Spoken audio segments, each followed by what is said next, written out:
Halfway to work, a car was coming toward me that lost control. There was also a car behind me that was following too close, and the car that lost control ended up swerving into my lane and hitting me head on, simultaneous with the car behind me hitting me from behind. I needed to be cut out of the car. You know, they had to get the jaws of life and cut me out of the car. The whole front end of the car was pushed into me.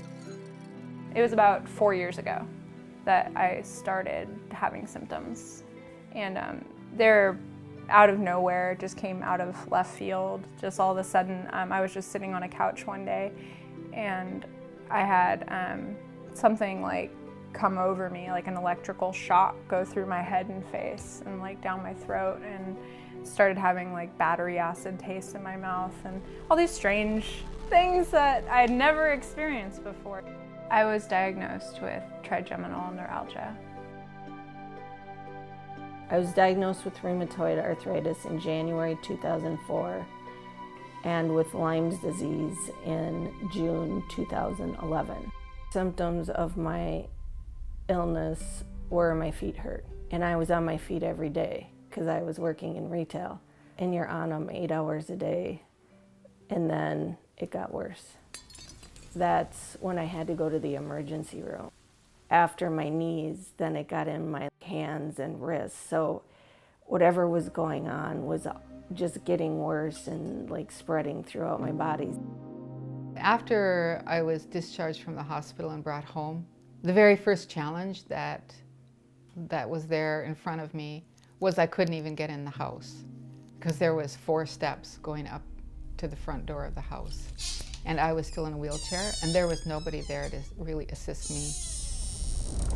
Initially, really traumatic for me. Like, I've always been such a strong person and the person that takes care of everybody else.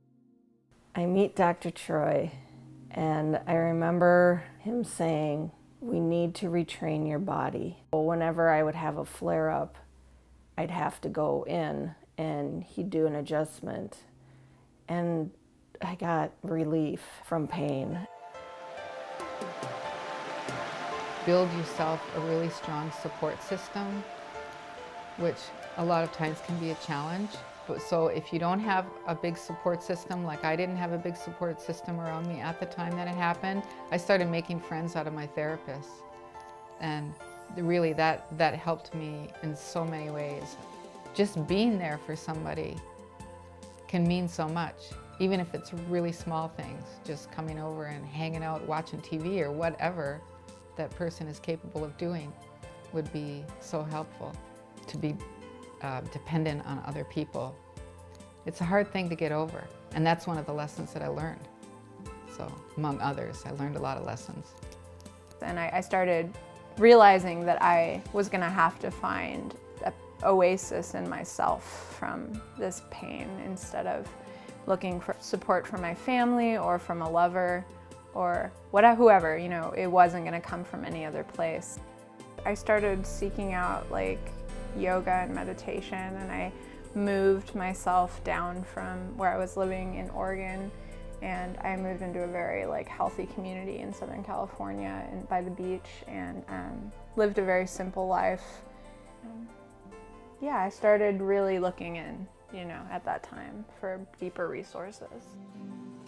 'Cause I've just restored my will to live.